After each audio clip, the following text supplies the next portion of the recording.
Hello everyone, welcome back. तो आज हम सिंगल एंट्री का अगला क्वेश्चन सॉल्व कर रहे हैं which is problem number 4, right. Single entry system का प्रॉब्लम नंबर 4।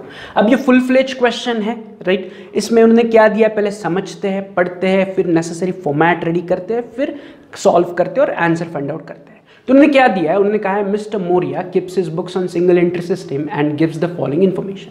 तो ये मिस्टर मोरिया ने आपको इन्फॉर्मेशन दी है, उन्होंने आपको दिया पर्टिकुलर्स 31 मार्च 17 एंड 31 मार्च 18। तो ये जो कॉलम्स की डेट है ये हमारे लिए इंपॉर्टेंट है।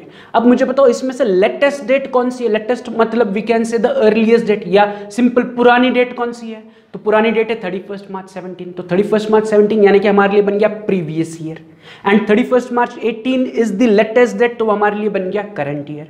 तो हमें प्रॉफिट या फिर लॉस अगर फाइंड आउट करना है, but obvious single entry system का हम सॉल्व कर रहे हैं, तो हमें प्रॉफिट या फिर लॉस फाइंड आउट करना है, तो वो हमें फाइंड आउट करना है फॉर 31 मार्च 2018। तो 31 March 2018 is our current year ending and 31 March 2017 is our previous year ending.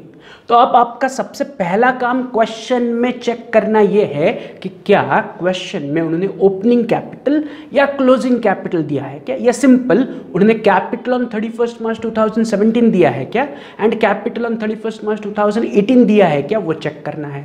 तो अगर आप शुरुआत से लेके लास्ट लाइन तक जितना उन्हें क्वेश्चन आपको दिया है उसमें चेक करोगे तो कहीं पर भी उन्होंने आपको opening capital that is capital on 31 March 2017 नहीं दिया है, ना ही उन्होंने closing capital that is capital on 31 March 2018 दिया है। तो इसका मतलब अगर क्वेश्चन में ओपनिंग कैपिटल क्लोजिंग कैपिटल नहीं है तो हमें opening statement of affairs prepare करके ओपनिंग कैपिटल फाइंड आउट करना है, closing statement of affairs prepare करके हमें क्लोजिंग कैपिटल फाइंड आउट करना है, एंड फिर इस साल का प्रॉफिट या loss as per the formula, जो प्रॉफिट और लॉस का स्टेटमेंट है जिसमें हम closing capital add drawings less additional capital less opening capital, फिर एडजस्टमेंट सॉल्व करने पर प्रॉफिट है या लॉस है वो प्लस माइनस करके जो फाइनल आंसर मिलेगा दैट इज प्रॉफिट, वो हम प्रिपेयर करेंगे। बट क्वेश्चन में ओपनिंग कैपिटल नहीं है, क्लोजिंग कैपिटल नहीं है, तो मुझे opening capital and closing capital find out करने के लिए opening statement of affairs and closing statement of affairs prepare करना पड़ेगा। साथ ही साथ प्रॉफिट है या लॉस है कैलकुलेट करने के लिए मुझे स्टेटमेंट ऑफ प्रॉफिट और लॉस प्रिपेयर करना पड़ेगा। तो यहाँ पर हमें तीनों स्टेटमेंट्स प्रिपेयर करने हैं जो नेसेसरी है। तो मैं आ रहा हूँ ऑन अ फ्रेश पेज, मैं पहले पेज पर लिख रहा हूँ in the books of mister Moriya opening statement of affairs as on 31 March 2017 and उसके नीचे मैं ड्रॉ कर रहा हूँ closing statement of affairs as on 31 March 2018। तो ये मैंने पहले पेज पर दो स्टेटमेंट ऑफ अफेयर्स ड्रॉ किए जिसका formula is simple liability and assets, liability and assets, as simple as that. कि साल के शुरुआत वाला ये सिंपली पिछले साल का statement of affairs is nothing but opening statement of affairs, and इस साल के एंड में जो बना हुआ स्टेटमेंट ऑफ अफेयर्स है nothing but closing statement of affairs. Clear है? तो पहले पेज पर ये दो स्टेटमेंट ऑफ अफेयर्स प्रिपेयर करो, फिर ऑन द सेकंड पेज हम प्रिपेयर करेंगे स्टेटमेंट ऑफ प्रॉफिट और loss for the year ended 31 March 2018 जिसमें पर्टिकुलर्स अमाउंट रुपीस सिंपल हम ड्रॉ करेंगे जैसे हमने लास्ट दो सम्स में लास्ट लेक्चर में सॉल्व किया था या ड्रॉ किया था, उसी प्रकार से ड्रॉ करना है। तो फर्स्ट पेज पर मैंने opening statement of affairs prepare किया, closing statement of affair prepare किया, सेकंड पेज पर मैंने स्टेटमेंट ऑफ प्रॉफिट और लॉस प्रिपेयर किया। अब मेरा पहला काम है कि मुझे जो ओपनिंग स्टेटमेंट ऑफ अफेयर्स है and closing statement of affairs है इन्हें कंप्लीट करना है। इनमें से मुझे opening capital and closing capital find out करना है, फिर उस क्लोजिंग कैपिटल ओपनिंग कैपिटल को स्टेटमेंट ऑफ प्रॉफिट और लॉस में यूज करके इस साल का प्रॉफिट कैलकुलेट करना है। इसलिए पहले मैं opening and closing capital complete करूंगा या opening statement of affairs and closing statement of affairs complete करूंगा और फिर स्टेटमेंट ऑफ प्रॉफिट और लॉस पर जाऊंगा। अब इनको कंप्लीट कैसे करना है, तो उसके लिए उन्होंने वेरी क्लियरली आपको पर्टिकुलर्स पिछले साल की वैल्यूज और इस साल की वैल्यूज दी है। जो पर्टिकुलर्स के आइटम है अगर आप ऊपर से लेके नीचे तक पढ़ोगे तो उन्होंने आपको दिया cash at bank, sundry debtor, stock in trade, furniture, machinery, bills payable, sundry creditor, bank loan. तो देयर आर सर्टेन आइटम्स। अगर आप इन आइटम्स को ध्यान से देखोगे कुछ आइटम एसेट्स है कुछ आइटम लायबिलिटी है, तो आपका बस काम उतना ही है कि हर एक आइटम को पढ़ना है, एनालाइज करना है कि वो एसेट है या लायबिलिटी है, उस तरह से एसेट या लायबिलिटी में पोस्ट करना इन बोथ द स्टेटमेंट्स। कि जैसे कि जो पहला आइटम है क्या है, कैश एट बैंक है, तो मेरे पास पिछले साल कैश एट बैंक था 10,000, इस साल कैश एट बैंक है 40,000। अब कैश एट बैंक हमारे लिए क्या है, एसेट है या लायबिलिटी है, तो आंसर है कैश एट बैंक हमारे लिए एसेट है। अभी हमने लास्ट चैप्टर पढ़ा था फाइनल अकाउंट्स, तो फाइनल अकाउंट्स में हम कैश एट बैंक को कहाँ रिकॉर्ड करते थे, एसेट्स में। तो cash at bank is asset. तो मैं सिंपली क्या करूंगा, जो 10,000 कैश एट बैंक है जो पिछले साल की है वो पिछले साल के स्टेटमेंट ऑफ अफेयर्स में रिकॉर्ड करूंगा as cash at bank ₹10,000 and जो 40,000 इस साल की कैश एट बैंक है उसे मैं इस साल के एसेट्स में रिकॉर्ड करूंगा एज कैश एट बैंक ₹40,000। तो पिछले साल का कैश एट बैंक 10,000 पिछले साल के एसेट्स में चला गया, इस साल का कैश एट बैंक 40,000 इस साल के एसेट्स में चला गया। देखो 31 मार्च 17 के दिन हमारे पास कैश एट बैंक 10,000 था, वो 31 मार्च 2017 के स्टेटमेंट ऑफ अफेयर्स में चला गया एंड 31 मार्च 2018 हमारे पास 40,000 कैश एट बैंक था, वो मैंने 31 मार्च 2018 के स्टेटमेंट ऑफ अफेयर्स में रिकॉर्ड कर लिया। तो पिछले साल का कैश एट बैंक, इस साल का कैश एट बैंक, बस मैंने ऊपर नीचे डेट वाइज लिख लिया। सिंपल। पहले मैंने एनालाइज किया कि ये एसेट है या लायबिलिटी है। एसेट है तो एसेट साइड में, दोनों तरफ एसेट साइड में मैंने ईयर वाइज अमाउंट लिख ली। सिंपल। तो ये सिंपल टास्क है। कैश एट बैंक के बाद अगला आइटम क्या है? Sundry debtor. What is sundry debtor? Again it is my asset. तो मैंने उठा के पिछले साल के एसेट्स में सन्ड्री डेटर्स लिख लिया 25,000, इस साल के एसेट्स में लिख लिया sundry debtors 42,000। Simple. Debtors is again our asset. Simple. ये debtors, cash at bank, cash in hand, furniture, machinery, repeated item है जो हमने फाइनल अकाउंट्स में पढ़े हैं। यस और नो? तो ये मेरे लिए एसेट है। डेटर इज ऑलवेज एसेट, तो मैंने उठा के उसे एसेट्स में रिकॉर्ड कर लिया। अगला stock in trade is again my asset. उठाओ, पिछले साल के एसेट्स में 20,000, इस साल के एसेट्स में 35,000।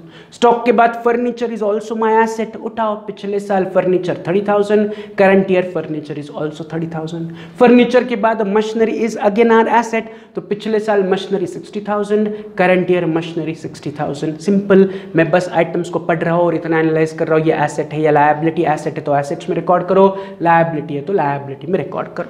जैसे कि मशीनरी के बाद अगला item is bills payable which is nothing but my liability. तो पिछले साल बिल्स पेएबल थे 4,000, इस साल भी बिल्स पेएबल है 4,000। पिछले साल की वैल्यू पिछले साल की लायबिलिटी में, इस साल की वैल्यू इस साल की लायबिलिटी में, as simple as that. Bills payable के बाद sundry creditor is again my liability. तो पिछले साल के बैलेंस शीट में या स्टेटमेंट ऑफ अफेयर्स में सन्ड्री क्रेडिटर्स 10,000, इस साल के स्टेटमेंट ऑफ अफेयर्स में sundry creditors 15,000। Statement of affairs is nothing but a balance sheet. Simple. Liability assets. Yes और नो? सन्ड्री क्रेडिटर्स के बाद bank loan is also our liability. तो पिछले साल की लायबिलिटी में 10% बैंक लोन 4,300, इस साल की लायबिलिटी में 10% बैंक लोन 4,300। तो जो टेबल उन्होंने दिया था, पिछले साल के आइटम हमने उठा के एसेट एंड लायबिलिटी में डिवाइड किए, इस साल के आइटम्स उठा के एसेट्स एंड लायबिलिटी में डिवाइड कर लिए। तो जो टेबल है उसका काम कंप्लीट हो गया। अब हमें बस इन दोनों स्टेटमेंट ऑफ अफेयर्स को क्या करना है? बैलेंस करना है। बैलेंस करने पर हमें कुछ ना कुछ डिफरेंस मिलेगा। जो ओपनिंग स्टेटमेंट ऑफ अफेयर्स का डिफरेंस मिलेगा उसे हम ओपनिंग कैपिटल कहेंगे। जो क्लोजिंग स्टेटमेंट ऑफ अफेयर्स का डिफरेंस मिलेगा उसे हम क्लोजिंग कैपिटल कहेंगे। डिफरेंस मतलब क्या कि जैसे हम लेजर बैलेंस करते हैं वैसे ही हम दोनों स्टेटमेंट ऑफ अफेयर्स को बैलेंस करेंगे। तो पहले मैं ओपनिंग स्टेटमेंट ऑफ अफेयर्स को बैलेंस कर रहा हूं, तो उसे बैलेंस करने के लिए मैं एसेट्स की टोटल ले रहा हूं विच इज 1,45,000 एंड लायबिलिटी के जो 3 आइटम है उसके टोटल ले रहा हूं विच इज 18,300। तो 1,45,000 बड़ा है, 18,300 छोटा। ये मेरा रफ टोटल है। तो बड़ी वैल्यू में दोनों तरफ लिखूंगा, टोटल कॉलम में 1,45,000 1,45,000।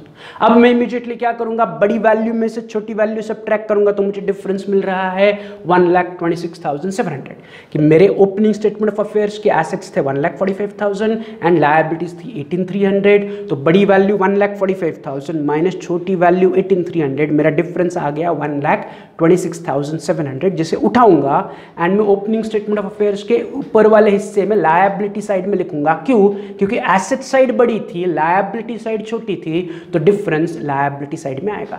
एसेट्स की टोटल बड़ी थी, लायबिलिटी की टोटल छोटी थी, तो डिफरेंस लायबिलिटी में आ रहा है as 1,26,700 is nothing but my opening capital. तो उसके सामने मैं लिख रहा हूँ कैपिटल ब्रैकेट में ओपनिंग कैपिटल कि मिस्टर मौर्य के पास साल के शुरुआत में 1,26,700 का कैपिटल था। अब उसी प्रकार मैं क्या करूंगा? क्लोजिंग स्टेटमेंट ऑफ अफेयर्स को बैलेंस करूंगा। तो फिर से एसेट साइड की टोटल ले रहा हूं 2,07,000, लायबिलिटी साइड की टोटल ले रहा हूं 23,300। फिर से बड़ी टोटल इज एसेट्स की विच इज 2,07,000, तो मैं दोनों तरफ लिख रहा हूं 2,07,000।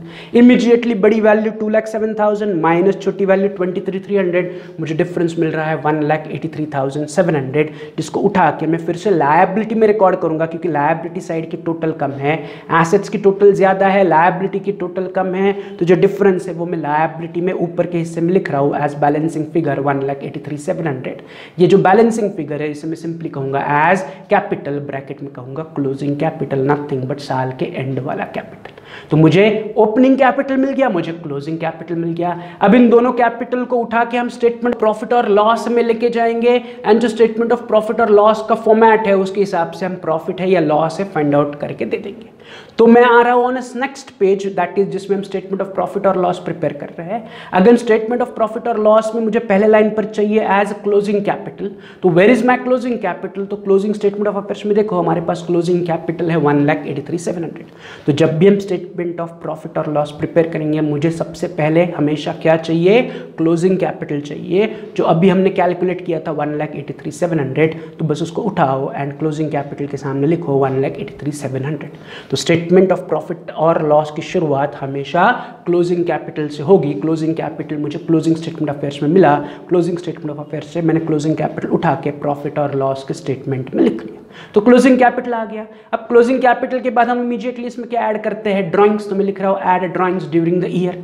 अब ड्राइंग्स आपको क्वेश्चन में दिए हैं क्या? आप जो नीचे टेबल के नीचे दी हुई इंफॉर्मेशन है उसे ध्यान से पढ़ो। तो अगर आप ध्यान से उसे पढ़ोगे तो फर्स्ट पॉइंट में ही उन्होंने कहा है mister Maurya विड्रीव from business account ₹6,000 for personal use. तो वेरी क्लियरली कहा है कि मौर्य ने बिजनेस अकाउंट से पर्सनल यूज के लिए 6,000 रुपए निकाले, which is nothing but drawings. तो इस 6,000 को उठा के मैं ड्राइंग्स ड्यूरिंग द ईयर के सामने लिख रहा हूँ ₹6,000 कि 6,000 रुपए के ड्राइंग्स मिस्टर मौर्य ने किए। तो ये 6,000 क्लोजिंग कैपिटल में ऐड करो, तो closing capital 1,83,700, drawings during the year 6,000, तो मेरा टोटल नीचे आ रहा है 1,89,700।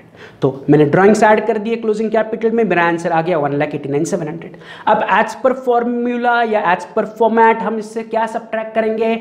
Additional capital. तो मैं नीचे लिख रहा हूँ less additional capital brought during the year. क्या लिख रहा हूँ? Less additional capital brought during the year. तो फिर से क्वेश्चन में जो एडिशनल इंफॉर्मेशन है उसमें देखो कि क्या एडिशनल कैपिटल मौर्य ने बिजनेस में लाया है। तो answer is yes. Point number 2 देखो, ही इंट्रोड्यूस्ड एडिशनल कैपिटल ₹30,000। तो वेरी क्लियरली एडिशनल कैपिटल भी क्वेश्चन में हमारे पास है। तो इस 30,000 को उठाओ, एडिशनल कैपिटल के सामने लिखो additional capital brought during the year ₹30,000। अब ये 30,000 मुझे क्या करना है? ऊपर के वैल्यू से लेस सब्ट्रैक्ट करना है। तो 1,89,700 माइनस 30,000, मेरा नीचे आंसर बचेगा एज 1,59,700, जिसे हम कहेंगे एडजस्टेड क्लोजिंग कैपिटल। ये हमारे लिए क्या बन गया? Adjusted closing capital 1,59,700। अब एडजस्टेड क्लोजिंग कैपिटल से हम इमीडिएटली क्या सब्ट्रैक्ट करते हैं? Opening capital. तो मैं नीचे लिख रहा हूं लेस ओपनिंग कैपिटल। ये फिर से फॉर्मेट है, closing capital add drawings less additional capital less opening capital. ये फॉर्मूला है, फॉर्मेट है, इसे लर्न करो। ईच एंड एवरी सम में हमें यही फॉर्मूला यूज करना है, यही फॉर्मेट यूज करना है। तो less opening capital, again opening capital कहां से मिलेगा? तो opening statement of affairs first page पर देखो, ओपनिंग स्टेटमेंट ऑफ अफेयर्स में हमें capital that is opening capital मिला था 1,26,700। उसे उठाओ एंड ओपनिंग कैपिटल के सामने लिखो 1,26,700। तो ओपनिंग कैपिटल भी मैंने रिकॉर्ड कर लिया। ओपनिंग कैपिटल कहां से आया? ओपनिंग स्टेटमेंट ऑफ अफेयर्स से। अब ये ओपनिंग कैपिटल मुझे एडजस्टेड क्लोजिंग कैपिटल से क्या करना है? सब्ट्रैक्ट करना है। तो adjusted closing capital is 1,59,700 minus opening capital 1,26,700। तो मेरा नीचे आंसर बच रहा है ₹33,000, जिसे मैं कहूंगा एज प्रॉफिट बिफोर एडजस्टमेंट्स। क्यों प्रॉफिट बिफोर एडजस्टमेंट? क्योंकि क्वेश्चन में आपको कुछ एडजस्टमेंट दी। अगर आप तीसरा एडजस्टमेंट देखोगे तो उसमें उन्होंने कहा है कि आपको फर्नीचर एंड मशीनरी को 10% से डेप्रिसिएट करना है। क्या करना है?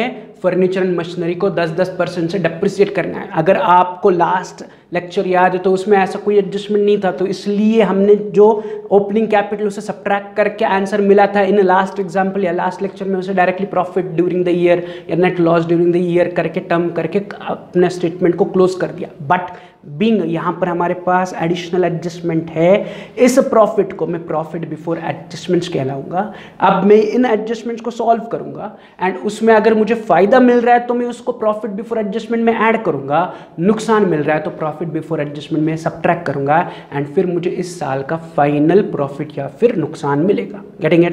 तो मुझे प्रॉफिट बिफोर एडजस्टमेंट मिला।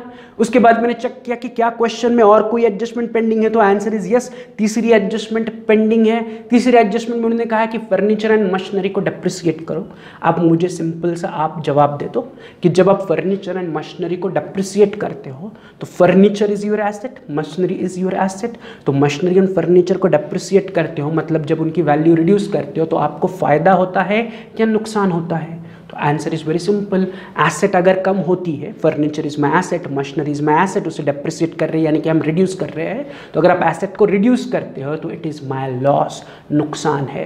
तो ये जो एडजस्टमेंट है ये हमारे लिए नुकसान वाली एडजस्टमेंट है। तो जो प्रॉफिट बिफोर एडजस्टमेंट है उसके नेक्स्ट लाइन पर मैं लिख रहा हूँ less expenses and losses during the year, कि जो एडजस्टमेंट वाले एक्सपेंसेस एंड लॉसेस है उसे हमें हमारे प्रॉफिट बिफोर एडजस्टमेंट से सबट्रैक्ट करना पड़ेगा, क्योंकि depreciation on furniture and machinery is a loss for us. तो लॉसेस को हमें प्रॉफिट बिफोर एडजस्टमेंट से क्या करना पड़ेगा, सबट्रैक्ट करना पड़ेगा।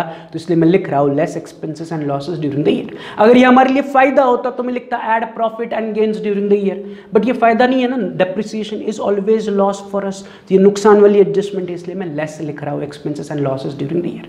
अब सिंपल मुझे बताओ किसे किसे डेप्रिसिएट करना है, तो फर्नीचर एंड मशीनरी को डेप्रिसिएट करना है। तो फिर से टेबल में देखो हमारे पास फर्नीचर कितना है 30,000, तो मैं पहले फर्नीचर पर डेप्रिसिएशन चार्ज करूंगा 10%, फिर मैं मशीनरी पर डेप्रिसिएशन चार्ज करूंगा 10%, और फिर उन दोनों डेप्रिसिएशन को मैं सिंपल एक्सपेंसेस एंड लॉसेस के नीचे लिखूंगा। तो मुझे फिर से देखो क्वेश्चन में एडजस्टमेंट में तीसरी एडजस्टमेंट में कहा है कि फर्नीचर एंड मशीनरी को 10% से डेप्रिसिएट करो। मेरे पास अगर आप फर्नीचर देखोगे तो अवेलेबल है 30,000, यानी कि साल के शुरुआत में भी 30,000 था, साल के एंड में भी 30,000 है। तो सिंपल इस 30,000 के फर्नीचर को मुझे 10% से डेप्रिसिएट करना है, मतलब मुझे फर्नीचर को नथिंग बट 30,000 इंटू 10/100 यानी कि 3,000 रुपये से डेप्रिसिएट करना है। तो मुझे फर्नीचर पर 3,000 रुपया डेप्रिसिएशन चार्ज करना है।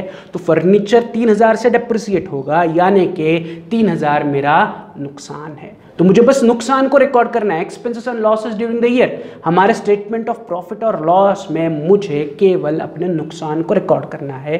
तो मुझे बताओ हम फर्नीचर को कितने रुपए से डेप्रिसिएट कर रहे हैं, तो फर्नीचर को हम 3,000 रुपये से डेप्रिसिएट कर रहे हैं। तो फर्नीचर को डेप्रिसिएट करने से हमारा नुकसान है 3,000, तो इस 3,000 के नुकसान को मैं उठाऊंगा एंड जो less expenses and losses during the year है उसके नीचे लिखूंगा 1 एज डेप्रिसिएशन ऑन फर्नीचर ₹3,000, कि फर्नीचर को 3,000 से डेप्रिसिएट करने की वजह से हमारा नुकसान हुआ।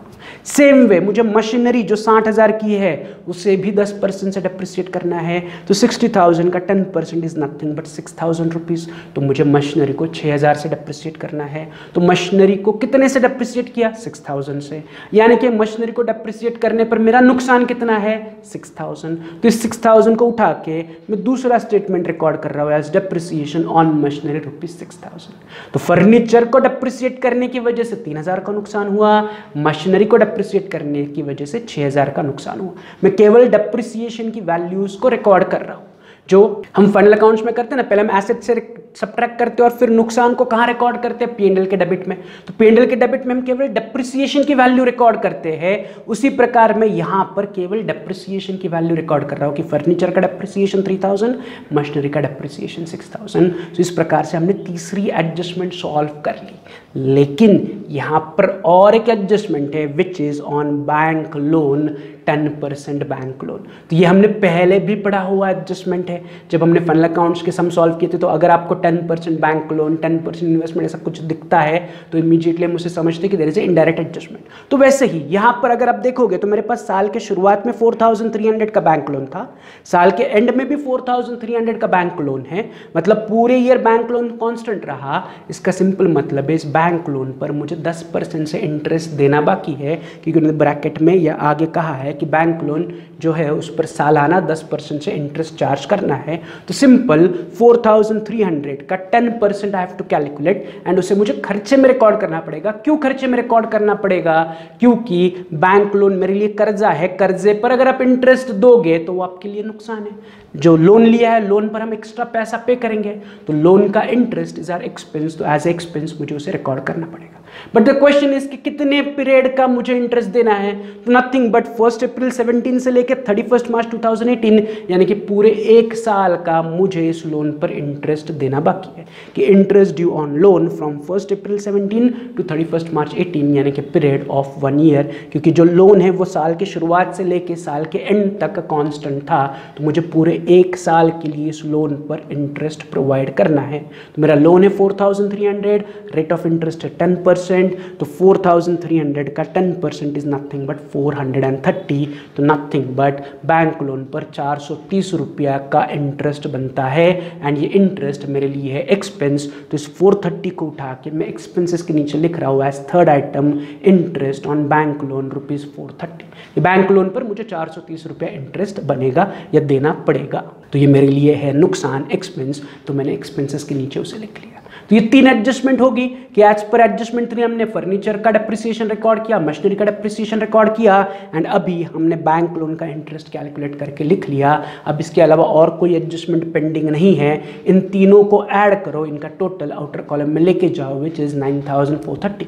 3000 plus 6000 plus 430 is nothing but 9430 are nothing but expenses and losses during the year। अब इस expenses and losses during the year को हमें क्या करना है, प्रॉफिट बिफोर एडजस्टमेंट से सब्ट्रैक्ट करना है। तो मेरा प्रॉफिट बिफोर एडजस्टमेंट था 33,000 माइनस मेरा expenses and losses during the year is 9430, तो 33,000 माइनस 9430 मुझे फाइनल आंसर मिल रहा है एज 23,570, जिसे मैं कहूँगा net profit during the year. तो ये मेरा फाइनल आंसर है प्रॉफिट। क्यों प्रॉफिट? क्योंकि पॉजिटिव है। 33,000 बड़ा है, माइनस 9,430 छोटा, तो bigger value minus smaller value, amount is positive, तो ये मेरे लिए बन गया net profit during the year rupees 23,570। Simple. तो ये मेरा बन गया final statement for problem number 4 या इलस्ट्रेशन नंबर 4। इसे फिर से 2 बार रिवाइज करो, रिपीट करो, राइट। अब हम इमीडिएटली फटाफट चलते हैं ऑन द नेक्स्ट एग्जाम्पल, जो कि है आपका प्रैक्टिकल एग्जाम्पल 4। फिर से प्रैक्टिकल एग्जाम्पल 4 देखोगे तो उन्होंने आपको टेबल दिया है सेम लाइक प्रॉब्लम 4, एंड नीचे कुछ एडिशनल इंफॉर्मेशन दी है, एंड उसके नीचे उन्होंने कहा है कि prepare opening statement of affairs, closing statement of affair and statement of profit और लॉस। तो वही फिर से 3 चीज़ें या 3 स्टेटमेंट्स उन्हें प्रिपेयर करके देने हैं, opening statement of affairs, closing statement of affairs and statement of profit और लॉस। तो सिंपल सा काम है, फटाफट पहले फॉर्मेट रेडी करते हैं एंड सम सॉल्व करते हैं। तो मैं आ रहा हूँ फ्रेश पेज में, ड्रॉ कर रहा हूँ opening statement of affairs and closing statement of affairs in the books of mister Vijay. Opening statement of affairs as on 31st March 17 and closing statement of affairs as on 31st March 18। ये मेरे पहले page का format है। फिर on the second page में draw कर रहा हूँ स्टेटमेंट ऑफ प्रॉफिट और loss for the year ended 31st March 2018। But इस स्टेटमेंट को हम एट द एंड प्रिपेयर करेंगे। पहले हम क्या करेंगे, ओपनिंग स्टेटमेंट ऑफ अफेयर्स से ओपनिंग कैपिटल फाइंड आउट करेंगे, क्लोजिंग स्टेटमेंट ऑफ अफेयर्स से क्लोजिंग कैपिटल फाइंड आउट करेंगे, और फिर स्टेटमेंट ऑफ प्रॉफिट और लॉस प्रिपेयर करेंगे। तो मैं आ रहा हूँ ऑन फर्स्ट पेज कि मुझे opening statement of affairs and closing statement of affairs prepare करना है। तो उसके लिए जो टेबल दिया है उन्होंने, particulars March 17 and March 18, in values को उठा के बस मुझे एनालाइज करना है कि वो एसेट है या लायबिलिटी है, एंड 31st March के एसेट्स 31st March के स्टेटमेंट ऑफ अफेयर्स में जाएगी, 31st March 18 के एसेट्स 31st March के स्टेटमेंट ऑफ अफेयर्स में जाएंगे। तो जैसे कि पहला item is building is nothing but my asset, तो इसे उठा के पिछले साल के एसेट्स में 50,000, करंट ईयर एसेट्स में 60,000। सिंपल, बस मुझे टेबल को पढ़ना है। जैसे हम ट्रायल बैलेंस के आइटम्स को फाइनल अकाउंट्स में पोस्ट करते थे, वैसे ही यहाँ पर आपका बस काम सिंपल है, आपको बस इतना एनालाइज करना है कि जो दिया हुआ आइटम है वो एसेट है या लायबिलिटी है। तो बिल्डिंग इज एसेट, तो मैंने दोनों तरफ एसेट्स में बिल्डिंग लिखा, वैल्यू पिछले साल के 50,000, करंट ईयर के 60,000। बिल्डिंग के बाद फर्नीचर इज ऑल्सो एसेट, उठाओ एसेट्स में फर्नीचर 30,000, इस साल के एसेट्स में फर्नीचर 30,000। फर्नीचर के बाद plant and machinery is again asset, पिछले साल के एसेट्स में plant and machinery 20,000, current year plant and machinery 40,000।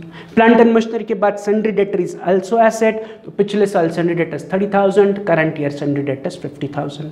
Sundry debtors के बाद स्टॉक इज ऑल्सो एसेट, तो पिछले साल stock rupees 15,000, current year stock rupees 25,000। Stock के बाद cash balance is again asset, तो पिछले साल cash balance rupees 10,000, current year cash balance rupees 20,000। Simple. Cash balance के बाद bill receivable is again asset, तो पिछले साल bill receivable 5,000, current year bill receivable 10,000। Simple. देखो बिल्डिंग से लेके बिल रिसीवेबल तक सारे आइटम एसेट्स है। बिल रिसीवेबल के बाद अगला item is creditor is our liability, तो पिछले साल के लायबिलिटी में 30,000, करंट ईयर में सन्ड्री क्रेडिटर्स 15,000। तो सन्ड्री क्रेडिटर दोनों तरफ मैंने लिख लिया, पिछले साल के लायबिलिटी में 30,000, करंट ईयर लायबिलिटी में 15,000। सन्ड्री क्रेडिटर्स हो गया। सन्ड्री क्रेडिटर्स के बाद bank overdraft is our liability, but अगर आप देखोगे तो बैंक ओवरड्राफ्ट बस पिछले साल था, तो पिछले साल का बैंक ओवरड्राफ्ट उठाओ, पिछले साल के लायबिलिटी में लिखो बैंक ओवरड्राफ्ट रुपीज 8,000। इस साल डैश है तो इस साल बैंक ओवरड्राफ्ट लिखने की जरूरत नहीं है, राइट। दैट इज इस साल अमाउंट ब्लैंक है, बैंक ओवरड्राफ्ट के सामने इस साल की अमाउंट ब्लैंक है, तो इस साल बैंक ओवरड्राफ्ट नहीं है। And last item is bank balance ₹12,000। Again bank balance पिछले साल नहीं है बट इस साल 12,000 है, तो bank balance is our asset, तो बैंक बैलेंस को उठा के मैं एसेट्स में रिकॉर्ड कर रहा हूँ बैंक बैलेंस ₹12,000। Simple easy. तो बस मैंने टेबल के हर एक आइटम को पढ़ा, पिछले साल के आइटम को पिछले साल रिकॉर्ड किया, इस साल के आइटम्स को इस साल रिकॉर्ड किया। एसेट है या लायबिलिटी बस मैंने इतना डिवाइड करके उन्हें रिकॉर्ड कर लिया। अब मुझे क्या करना है, इन दोनों स्टेटमेंट ऑफ अफेयर्स को बैलेंस करना है एंड मुझे फाइंड आउट करना है whether there is opening capital, अगर है तो कितना, एंड क्लोजिंग कैपिटल कितना। तो उसके लिए मैं पहले ओपनिंग स्टेटमेंट ऑफ अफेयर्स को बैलेंस करने के लिए दोनों साइड की रफली टोटल करूंगा। तो एसेट्स की टोटल है 1,60,000, लायबिलिटी की टोटल है 38,000। तो बड़ी वैल्यू 1,60,000 में दोनों तरफ लिख रहा हूँ। इमीडिएटली मैं डिफरेंस ले रहा हूँ, बड़ी वैल्यू 1,60,000 माइनस 38,000, डिफरेंस इज 1,22,000। तो जो मेरा ओपनिंग स्टेटमेंट ऑफ अफेयर्स है उसमें अभी भी 1,22,000 का डिफरेंस है, 1,22,000 का डिफरेंस है। Asset is heavy, liability is on the lower side. तो 1,60,000 पहले मैंने क्या किया, दोनों तरफ लिख लिया, फिर डिफरेंस कैलकुलेट कर लिया, बड़ी वैल्यू दोनों तरफ लिख ली, बड़ी वैल्यू में से छोटी वैल्यू मैंने सबट्रैक्ट की, डिफरेंस ले लिया। अब ये डिफरेंस मैं लायबिलिटी में रिकॉर्ड करूंगा क्योंकि लायबिलिटी की total is on the shorter side. Normal जैसे हम अकाउंट को बैलेंस करते हैं वैसे ही मैंने बैलेंस किया। मैंने दोनों तरफ की रफ टोटल ली, बड़ी टोटल दोनों तरफ लिखी, बड़ी में से छोटी वैल्यू सबट्रैक्ट की, इस डिफरेंस को उठाऊंगा एंड मैं लायबिलिटी में रिकॉर्ड करूंगा। लायबिलिटी की टोटल छोटी है तो लायबिलिटी की जो ऊपर की लाइन हमने ब्लैंक छोड़ी थी वहां पर मैं लिख रहा हूं बैलेंसिंग फिगर 1,22,000। ये balancing figure is nothing but my opening capital. तो कैपिटल ब्रैकेट में ओपनिंग कैपिटल मैंने लिख लिया। तो opening statement of affairs balance करने पर मुझे ओपनिंग कैपिटल मिला। उसी प्रकार मैं क्लोजिंग स्टेटमेंट ऑफ अफेयर्स को बैलेंस करूंगा। तो क्लोजिंग स्टेटमेंट ऑफ अफेयर्स के एसेट्स की टोटल आ रही है 2,47,000 एंड लायबिलिटी में there is only one item, तो उसकी टोटल आ रही है 15,000। फिर से 2,47,000 बड़ा है तो मैं दोनों तरफ 2,47,000 रिकॉर्ड कर रहा हूँ एंड इमीडिएटली बड़ी वैल्यू 2,47,000 माइनस छोटी वैल्यू 15,000, मुझे डिफरेंस मिल रहा है 2,32,000। तो जो मेरा क्लोजिंग स्टेटमेंट ऑफ अफेयर्स है उसमें 2,32,000 का मुझे डिफरेंस मिल रहा है। तो उसे एज अ बैलेंसिंग फिगर में लायबिलिटी में ऊपर वाली लाइन पर लिख रहा हूँ 2,32,000 my balancing figure. This is nothing but will be termed as my closing capital. कि साल के एंड में, करंट ईयर के एंड में मेरे पास अभी भी 2,32,000 का कैपिटल अवेलेबल है। Is this clear? तो मैंने ओपनिंग स्टेटमेंट ऑफ अफेयर्स को बैलेंस किया, मुझे ओपनिंग कैपिटल मिला। मैंने क्लोजिंग स्टेटमेंट ऑफ अफेयर्स को बैलेंस किया, मुझे क्लोजिंग कैपिटल मिल गया। तो एक बार ओपनिंग क्लोजिंग कैपिटल मिल गया, अब आ जाओ ऑन स्टेटमेंट ऑफ प्रॉफिट और लॉस। उसे हम एज अ फॉर्मेट, जैसे कि हम हमेशा सॉल्व करते हैं वैसे सॉल्व करेंगे एंड करंट ईयर का प्रॉफिट है या नुकसान है उसे कैलकुलेट करके लिख लेंगे।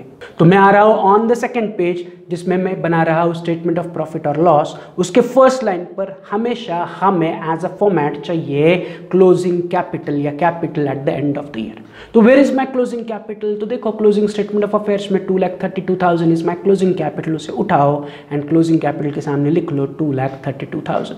सो माई क्लोजिंग कैपिटल इज 2,32,000। तो मुझे क्लोजिंग कैपिटल मिल गया, वो मैंने स्टेटमेंट ऑफ प्रॉफिट और लॉस में रिकॉर्ड कर लिया। अब स्टेटमेंट ऑफ प्रॉफिट और लॉस में मुझे अगला आइटम क्या चाहिए? तो I need to add drawings. तो मैं नेक्स्ट लाइन पर लिख रहा हूँ add drawings during the year. क्या लिख रहा हूँ? Add drawings during the year. अब फिर से ड्राइंग्स कहाँ पर दी जाएगी? तो जो क्वेश्चन में एडिशनल इन्फॉर्मेशन है उसमें चेक करो ड्राइंग्स है क्या। तो अगर आप ध्यान से उसमें देखोगे तो एडिशनल इन्फॉर्मेशन 2 या सिंपल एडजस्टमेंट नंबर 2 में उन्होंने कहा है spend ₹40,000 from his business for his daughter's marriage. तो उसने बिजनेस के पैसों में से डॉटर्स मैरिज के लिए 40,000 रुपये खर्च किए, तो ये बन गया पर्सनल खर्चा। तो बिजनेस से अगर आप पर्सनल खर्चा करोगे तो उसे हम सिंपली कहेंगे ड्राइंग्स।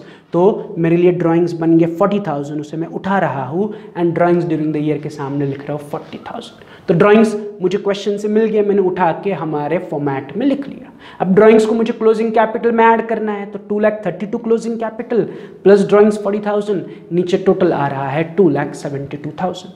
अब इस 2,72,000 के नीचे मैं क्या कहूँगा? Less additional capital brought during the year. तो देखो ये 3 आइटम फिक्स्ड है। लास्ट सम में भी वही किया था, इन लास्ट लेक्चर भी हमने वही किया था कि जब भी स्टेटमेंट ऑफ प्रॉफिट और लॉस प्रिपेयर करोगे क्लोजिंग कैपिटल लिखना है, उसमें ड्राइंग्स ऐड करना है, एडिशनल कैपिटल क्या करना है? सबट्रैक्ट करना है। तो अगेन मुझे क्वेश्चन में चेक करना पड़ेगा कि क्या एडिशनल कैपिटल मिस्टर विजय ने बिजनेस में इंट्रोड्यूस किया है क्या। तो अगर आप एडजस्टमेंट ध्यान से पढ़ोगे तो फर्स्ट एडजस्टमेंट में वेरी क्लियरली कहा है Vijay introduce 7,000 as fresh capital.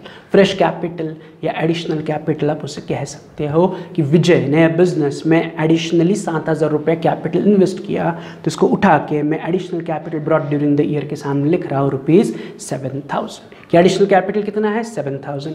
इसे मुझे क्या करना है लेस यानी कि ऊपर के वैल्यू से सबट्रैक्ट करना है। तो ऊपर की वैल्यूज 2,72,000 माइनस 7,000, नीचे मुझे आंसर मिल रहा है 2,65,000 जिसे हम कहेंगे एडजस्टेड क्लोजिंग कैपिटल। तो ये बन गया मेरे लिए एडजस्टेड क्लोजिंग कैपिटल। जैसे ही हमें एडजस्टेड क्लोजिंग कैपिटल मिलेगा हम उसे सबट्रैक्ट करेंगे ओपनिंग कैपिटल। तो मैं लिख रहा हूँ लेस ओपनिंग कैपिटल।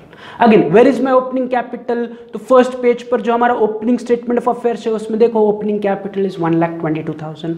तो बस 1,22,000 को ओपनिंग स्टेटमेंट ऑफ अफेयर्स से उठाओ एंड नीचे लेके आओ। तो मैं लिख रहा हूँ less opening capital 1,22,000। Getting it कि मैंने पिछले that is opening statement of affair से ओपनिंग कैपिटल उठाया एंड स्टेटमेंट ऑफ प्रॉफिट और लॉस में कॉपी किया।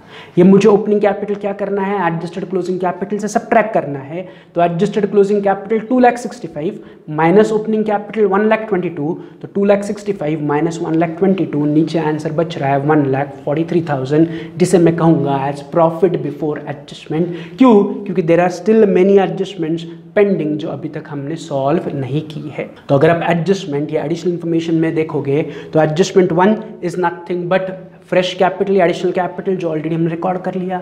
फिर एडजस्टमेंट नंबर 2 इज ड्राइंग्स जो ऑलरेडी हमने रिकॉर्ड कर लिया। फिर एडजस्टमेंट 3 में उन्होंने कहा है कि depreciate building bye 6,000 and adjustment 4 में उन्होंने कहा है create 5% reserve for doubtful debts on debtors. तो अभी भी एडजस्टमेंट 3 एंड 4 हमने सॉल्व नहीं किया तो उन्हें सॉल्व करना पड़ेगा। इसलिए जो प्रॉफिट है इसे मैं कह रहा हूँ एज प्रॉफिट बिफोर एडजस्टमेंट। अगर ये दोनों adjustment third and fourth adjustment question में नहीं होता एंड और कुछ भी नहीं होता तो ये हमारे लिए प्रॉफिट ड्यूरिंग द ईयर बनता और हमारा क्वेश्चन या जो सॉल्यूशन है वो यहीं पर खत्म हो जाता। But being there are 2 more adjustment pending, इन दोनों एडजस्टमेंट को मुझे सॉल्व करना है, इसलिए इस प्रॉफिट को मैं प्रॉफिट बिफोर एडजस्टमेंट कह रहा हूं। अब बस मुझे इतना एनालाइज करना है कि ये जो 2 एडजस्टमेंट है ये मेरे लिए फायदे वाली एडजस्टमेंट है या नुकसान वाली एडजस्टमेंट है। कि अगर थर्ड एडजस्टमेंट देखोगे तो बिल्डिंग को डेप्रिसिएट करना है 6,000 से, तो depreciation is my loss, right, yes और नो। एंड फोर्थ एडजस्टमेंट में उन्होंने कहा है कि संडे डेटर्स पर आरडीडी क्रिएट करना है। तो डेटर्स से जब आप आरडीडी सबट्रैक्ट करते हो तो डेटर्स रिड्यूस होता है। डेटर बिंग एसेट, अगर एसेट रिड्यूस होती है तो आरडीडी भी हमारे लिए नुकसान है। आरडीडी मतलब इतना पैसा इन फ्यूचर डूब सकता है, यस और नो। तो इट इज फ्यूचर लॉस, तो लॉस है, यस और नो। तो डेप्रिसिएशन भी हमारे लिए लॉस है एंड आरडीडी भी हमारे लिए लॉस है। तो इन दोनों एडजस्टमेंट हमारे लिए बन जाएगी लॉसेस। तो इनको सॉल्व करने के लिए मैं अपने स्टेटमेंट में स्टेटमेंट लिख रहा हूँ less expenses and losses during the year. कि बिल्डिंग का depreciation is my loss, RDD is my loss, इसलिए दोनों के लिए मैंने कॉमन स्टेटमेंट लिखा expenses and losses during the year. And अब इसके नीचे हम दोनों को दिखाएंगे कि पहला नुकसान इज बिकॉज ऑफ बिल्डिंग, कि बिल्डिंग को मैं डेप्रिसिएट कर रहा हूँ। कितने से डेप्रिसिएट कर रहा हूँ? तो अमाउंट अवेलेबल है 6,000 से डेप्रिसिएट कर रहा हूँ। तो वेरी सिंपल, बिल्डिंग को मुझे 6,000 से डेप्रिसिएट करना है। अगर आप चाहो तो चेक कर सकते हो कि टेबल में हमारे पास बिल्डिंग अवेलेबल कितनी है, 60,000, 50,000 एंड 60,000। तो यहाँ पर कैलकुलेशन का कोई सवाल है क्या कि बिल्डिंग पर कितना परसेंटेज डेप्रिसिएशन चार्ज करना है? Answer is no. उन्होंने वेरी क्लियरली आपको दिया है कि बिल्डिंग को 6,000 से डेप्रिसिएट करो। तो मेरा नुकसान कितना है बिल्डिंग को डेप्रिसिएट करने पर? 6,000। तो बस उस 6,000 को एज अ खर्चा उठाऊंगा एंड मैं अपने एक्सपेंसेस एंड लॉसेस के नीचे उसे लिखूंगा। तो मैं 6,000 को उठा रहा हूँ एंड पहला स्टेटमेंट लिख रहा हूँ डेप्रिसिएशन ऑन बिल्डिंग ₹6,000, कि बिल्डिंग पर मेरा नुकसान है ₹6,000। मैंने रिकॉर्ड कर लिया। अब उसी के साथ साथ एडजस्टमेंट 4 में उन्होंने कहा है कि डेटर्स पर आरडीडी क्रिएट करो। तो क्वेश्चन में देखो हमारे पास सन्डे डेटर्स अवेलेबल है 30,000 एंड 50,000। तो 5% आरडीडी क्रिएट करनी है, बट 30,000 पे या 50,000 पर? तो इसका सिंपल आंसर है ऑन 50,000। वाई 50,000? क्योंकि हम हमेशा आरडीडी प्रोवाइड करते हैं ऑन द क्लोजिंग डेटर्स, या जो साल के एंड में डेटर्स बचे हैं उस पर हम आरडीडी प्रोवाइड करते हैं। Eight the end of the year. तो हमारा करंट ईयर एंड कब हो रहा है? 31 मार्च 18। तो मुझे 31 मार्च 18 के डेटर्स चाहिए। तो 31 मार्च 18 के डेटर्स कितने हैं? 50,000। तो मुझे डेटर्स पर आरडीडी क्रिएट करनी है, बट कौन से? क्लोजिंग डेटर्स विच इज 50,000, जिस पर एडजस्टमेंट 4 के हिसाब से मुझे 5% आरडीडी प्रोवाइड करनी है। तो 50,000 का 5% कितना हुआ? तो 50,000 इंटू 5/100 इज नथिंग बट 2,500। तो आरडीडी की वजह से मेरा नुकसान कितना है?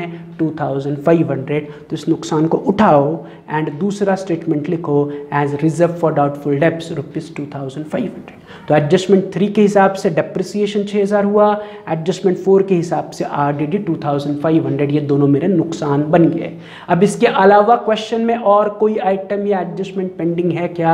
Answer is no. So we are done with all the adjustment. तो इन दोनों एडजस्टमेंट की वैल्यूज को ऐड करो, टोटल आउटर कॉलम में ले लो 6,000 प्लस 2,500 इज 8,500। कि मेरा loss and expenses during the year is 8,500 and इस 8,500 को प्रॉफिट बिफोर एडजस्टमेंट से सब्ट्रैक्ट करो।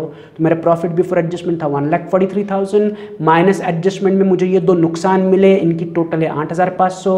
तो 1,43,000 माइनस लॉसेस 8,500। मेरा फाइनल आंसर नीचे आ रहा है 1,34,500, जिसे मैं सिंपली कह रहा हूँ net profit during the year. तो ये मेरा फाइनल आंसर है इस साल का। So this is how my final answer should look for practical example number 4। तो हमने इलस्ट्रेशन 4 सॉल्व किया इससे पहले एंड ये प्रॉब्लम 4 या ये हमने प्रैक्टिकल एग्जाम्पल 4 सॉल्व किया। तो इन दोनों एग्जाम्पल्स को फिर से 2 से 3 बार फिर से रिवाइज करो, रिपीट करो। मिलते हैं in next lecture. In next lecture हम सॉल्व करने वाले हैं प्रैक्टिकल एग्जाम्पल 5। तो उसे पढ़ो, उसका opening and closing statement of affairs prepare करके opening capital closing capital find out करके रखो। वो काफ़ी सिंपल आसान सा टास्क है। तो opening capital and closing capital आपको प्रैक्टिकल एग्जाम्पल 5 का खुद से सॉल्व करना है या फाइंड आउट करना है।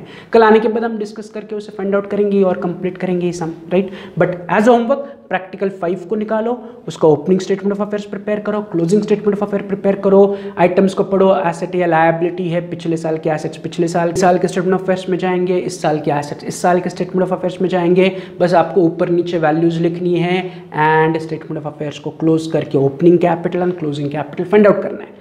अगर वहाँ पर डाउट है तो फिर से ये वाला लेक्चर स्टार्ट टू एंड फिर से एक बार और रिपीट करो और फिर प्रैक्टिकल एग्जाम्पल 5 को सॉल्व करो, राइट। चलो तो मिलते हैं कल, तब तक have a good day, see you, bye.